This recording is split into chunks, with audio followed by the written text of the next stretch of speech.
Right now, I have the pleasure of having Mary Grothe with us today. How are you doing, Mary? Hey, it's been a really great day. How about you? I'm glad. It's been a good day so far. I've met some great people through this show, so now I get to meet you and get to learn about you. So please tell me about House of Revenue. Well, it was an exciting journey. I went from top salesperson to CEO over the last decade, Wow. and I've really enjoyed it. So, just a tiny bit of background, I had a career with a Fortune 1000 payroll and HR company.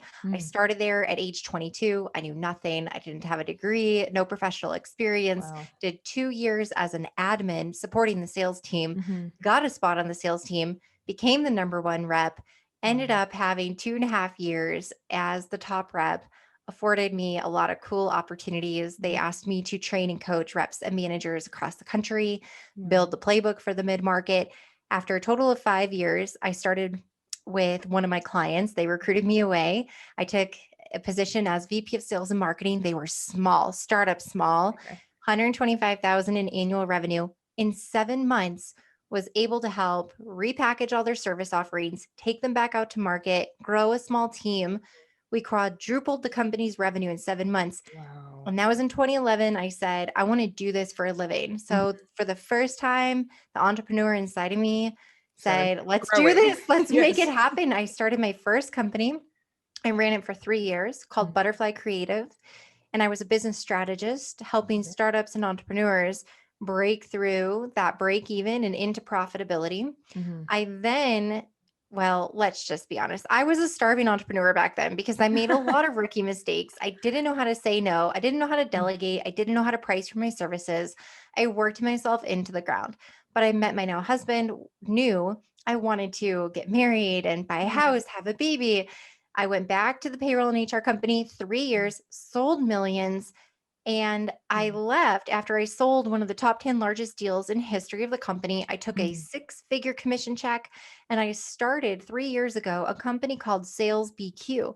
My Okay. mission was to find CEOs who had zero, one, two, or three salespeople and Mhm. help build a true high performing sales organization. Mm. We were 18 months into our work when we realized that in 2019, sales teams of yesteryear Mhm. didn't exist anymore. A high performing sales team had a marketing department that backed it. They had Mhm. technology and automation. They had a pristine customer success department that would take care of the client they just sold and grow the revenue on that account and Mhm. turn them into a brand ambassador. So 18 months into my entrepreneurial journey at Sales BQ, we doubled down, we doubled in size. And with that, we added full service marketing as well as in conjunction with what we were doing in sales, Okay. revenue operations, and customer success. Now we just rebranded, we just closed out our third year. And on the eve of that, we rebranded as House of Revenue. Okay. And we are now a full service program for CEOs in the 2 million to 20 million space who Mm. have reached a revenue plateau. They are stuck. They are Mm. trying to figure out how to scale their company. What they are doing is not working.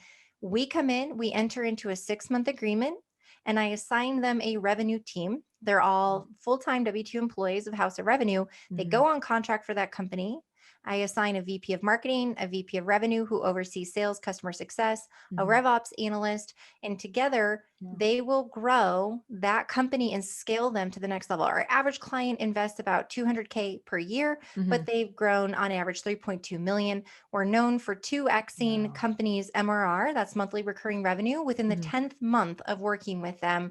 We love what we do. It is such a joy to be able to get to do this every day. I'm beside myself as a wife, a mom, a CEO at 37 years old. I get this. Like how did this happen?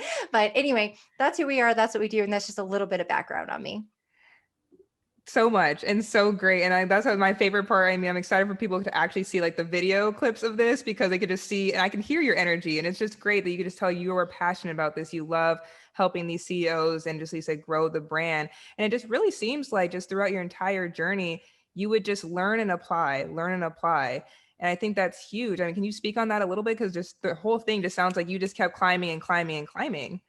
Yeah, I have to be a sponge and I have to admit every day that I don't know everything. Mm-hmm. And the learn and apply method is something that I've had since I was a child. Mm-hmm. I am the youngest of four, and I grew up in the performing arts.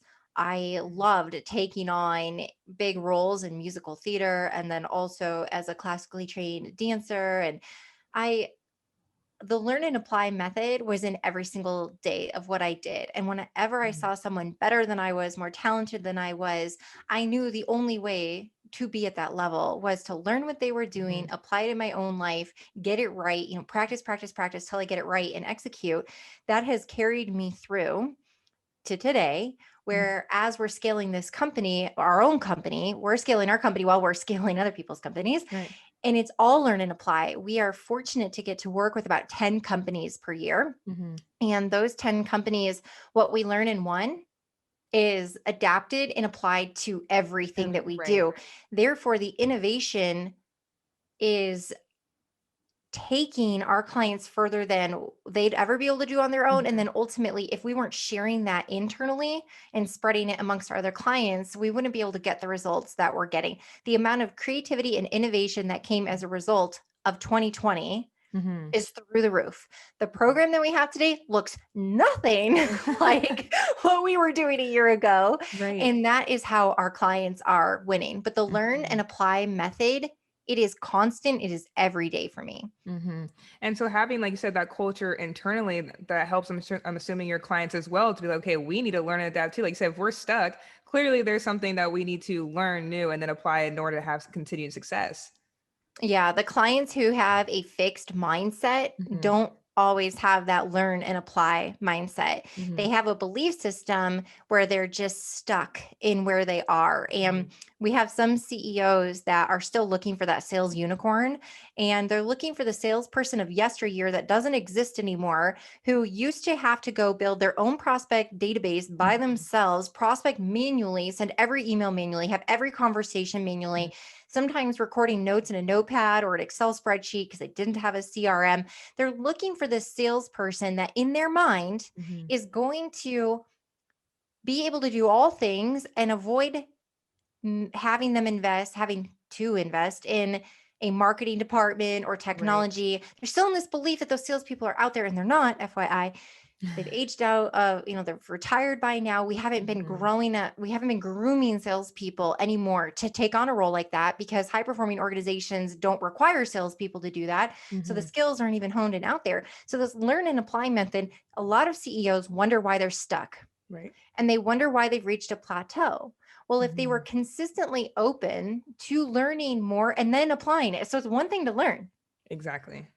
but are you doing anything about it? Mm-hmm. Or are you just Mm-hmm. like, oh, I read this article and it was really great. Okay, now let's everybody do exactly what we did yesterday, which is exactly what we did 10 years ago. And then let's Right. wonder why nothing is happening Changing. differently. Mm-hmm. And so I'm curious too, why did you decide to focus on CEOs who are stuck rather than maybe like startups or anything like that who also learn and apply? What made you decide for that to be kind of your target market? I already had 3 years of working with startups Okay. and it was exhausting. I can imagine. Unfortunately, I mean, there's just a reason why startups have such a high fail rate. I'm Mm-hmm. an expert in revenue generation and revenue scaling. I also have other talents. My team has other talents that are cross functional for an organization. So, into operations, into finance, into legal, into other like technology, product, innovation, these other divisions of a high performing company. But in what we like is that when a company gets to 1 to 2 million in revenue, they've typically Mm-hmm. worked through a lot of those entry problems, Right. entry into market, where they're getting proof of concept, they're getting that initial base of customer. We want to set companies ready for scale. We Mm-hmm. want to scale them. They can't scale until they have product market fit. They can't scale until they work out some of the issues with their initial team that they've Mm-hmm. decided to have together. So typically what we see with our client that enters into working with us, they've hit that first 1 to 2 million. And we notice that their leadership team may look different than it did when they started. The people who got them to that point, they're acknowledging they're not the team that's going to get them to the next level. Mm-hmm. They've also worked through potentially a year or 2 or 3 or 10 years of issues and problems. If they sell a technology or if they have a product, they've worked out the kinks. Right. They've been able to find the right developers. They have a different manufacturer. They've fill in the blank. When you work with a startup, the amount of variables that you have to be aware of, manage, and work through to get it to work perfectly Mm-hmm.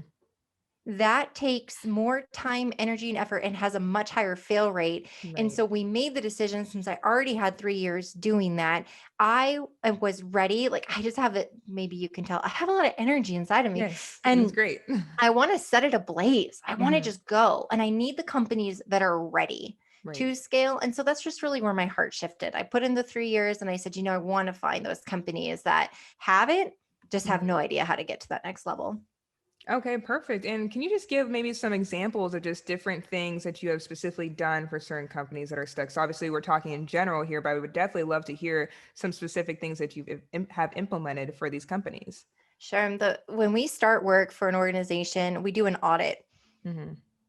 And it is an audit of every component of each revenue department, Mm-hmm. as well as an audit of their product or service or technology and how it competes in the marketplace. Mm-hmm. We want to figure out the recipe for growth, and it's people, data, and process. And we have to look at every single one of those components amongst every revenue team and the other facets of the company as one giant puzzle. So if you can think of a puzzle that's 200 pieces, Mm-hmm. we have to make sure that it's all of those are the right 200 pieces, creating the right picture, fitting in seamlessly, holistically. And Mm-hmm. so, with the initial work, we have to break down every piece and component of what they're doing so that we can identify the root cause of what's holding them back. And Mm-hmm. usually there's 20 to 25 items that Okay. we identify that are holding them back. From there, we create a gap analysis to show them the gap between their current state and desired future state. The Mm-hmm. gap is extremely eye opening for our Right. CEOs. And it's not what everybody thinks. It's not Mm-hmm. like, oh, we should advertise more to get more leads. Right. Like, advertise what?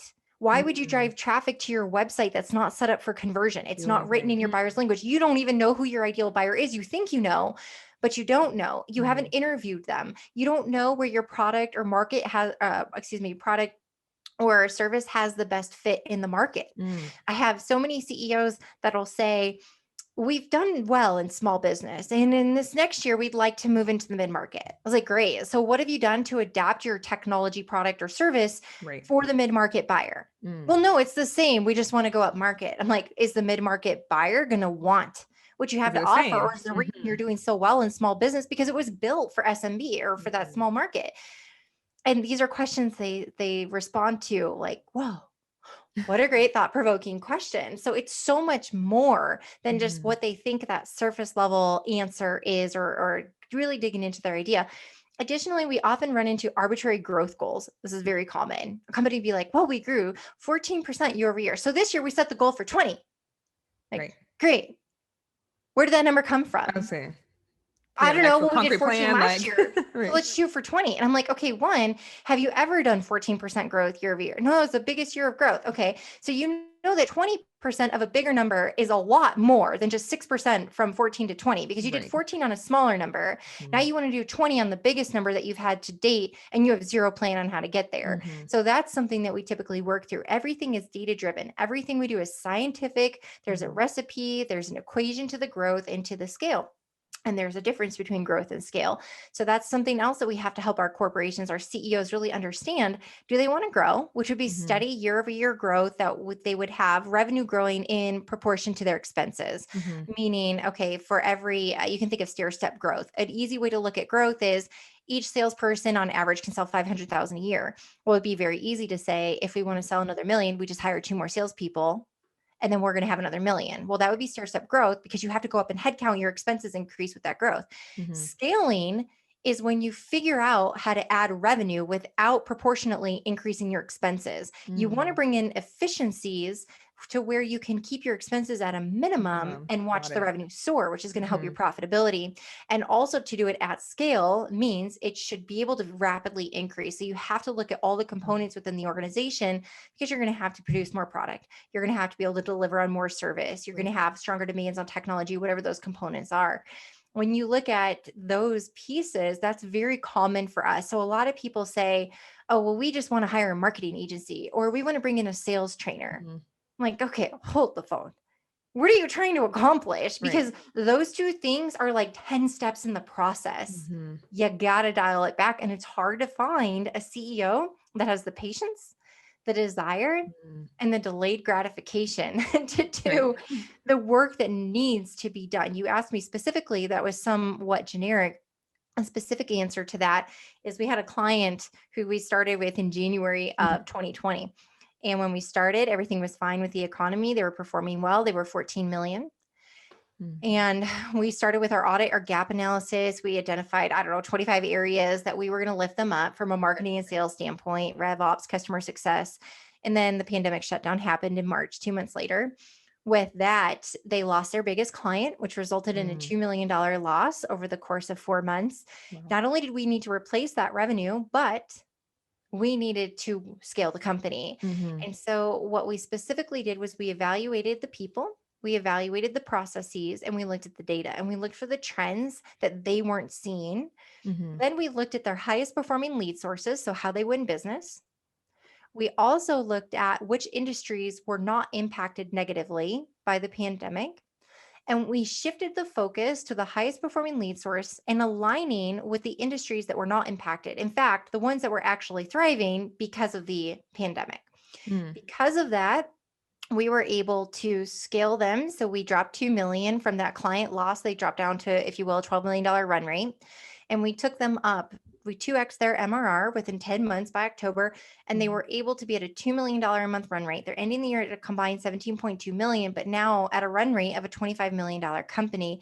That happened within a year by simply focusing on those two items. They sound Mhm. so simple. It's been thousands of hours of work, but we figured it out and we're setting them up for an unbelievable scale that they never would have been set for. In fact, they were so paralyzed losing that large client and with all Mm. the uncertainty in the market that they immediately first instinct was to go into a cash reservation strategy, Mhm. freeze expenses and spending, and believe they should just hunker down and weather the storm.